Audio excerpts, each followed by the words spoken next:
नमस्कार मंडळी.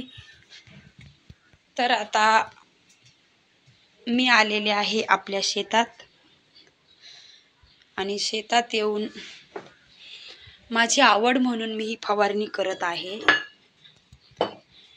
आणि ही फवारणी करता करता माझ्या लक्षात असं आलं की प्रत्येक मुलीचे आई वडील असं का म्हणतात, आपली मुलगी नोकरीवाल्याला द्यायची आहे. आणि त्या नोकरीवाल्याच्या आईवडिलांना विचारतात, तुम्हाला जमीन किती एकर आहे? तुमची मुलगी अशी शेतात शिकार घेऊन फवारणार नसेल तर तुम्ही त्या मुलाच्या आईवडिलांना जमीन किती एकर आहे असं विचारू नका. तर त्यांना विचारा मुलाचा पगार किती आहे. ज्याच्याकडे आहे वावर त्याच्याकडे आहे पावर. कष्टाळू शेतकरी काळी आई आमची पंढरी.